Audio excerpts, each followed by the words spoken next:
All right, now this is interesting. Last week, Jewish communities in Ukraine received a $10 million gift from an unlikely source, a charitable organization founded by 3 Russian Jewish oligarchs who are being accused of having supported the regime of Russian President Vladimir Putin. Now, this donation is small for these billionaires, but it is significant because it comes at a time when the West is leveraging sanctions against the Russian government and its oligarchs for the invasion of Ukraine. Now, the Russian billionaires who face sanctions include a number of prominent Jewish philanthropists whose giving is vital to the organizations that they support, but they may get ensnared by financial sanctions. And joining us now to break this down is our senior international affairs correspondent, Owen Alterman, and economic analyst, Ariel Margalith. So, who are some of the names that are on this list and how many of them are supporting Putin?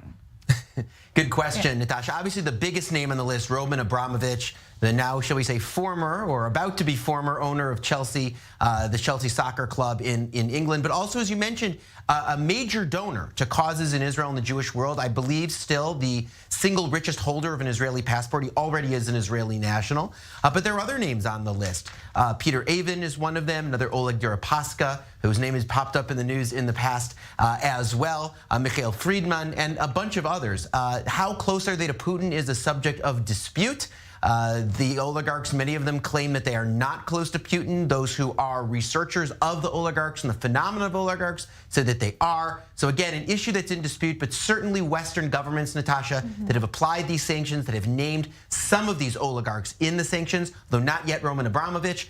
They seem to believe that these oligarchs, or at least the ones that have been named, do have ties to Putin and therefore are legitimate targets for Western sanctions. And there are about 200 or more, a little over 200 oligarchs who are being targeted. But my question is, what are we hearing from them?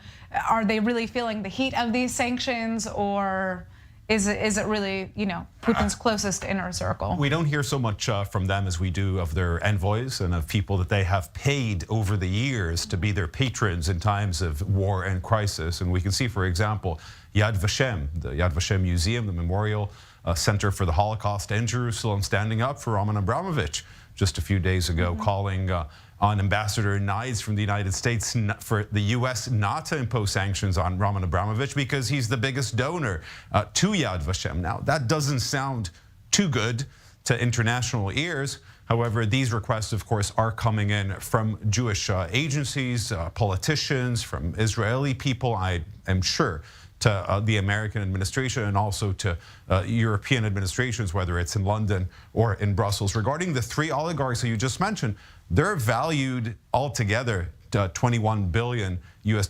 So a donation of 10 million is really not that much for them. It's another way of them, for them to say, yes, we do support Putin, but we're not necessarily supporting this war, and we should be granted special rights. Right, and we are hearing specific oligarchs speaking out against Putin, against the Russian leadership right now. Are we also seeing, I guess, a change in terms of the type of giving philanthropy that is coming from these oligarchs? I don't know about a change, Natasha, but I'm sure some of them, as with that example of the Genesis donation Ukraine, are making sure to give right now. And as Ariel correctly mentioned, to try to call in some of the favors that might have been implicitly promised to them along the way. Obviously, they want to make the situation more complicated, right? We are not stand-ins for Vladimir Putin. They're saying, yes, we have a lot of money. Yes, we come from Russia. And maybe over the course of time, we had some context to the government, but look at all the good work that we do. Look at all these important organizations that we support and trying to make themselves legitimate. And as Ariel mentioned, one of the obstacles in enforcing sanctions is going to be the fact that these obviously are people with the resources to be able to hire people who are going to be able to help them, whether it be lawyers, whether it be accountants, or whether it be other kinds of advisors. And obviously they do have a right to due process, right? Even as the sanctions are enforced, they will have a right to due process, legitimately so, in democracies with independent judiciaries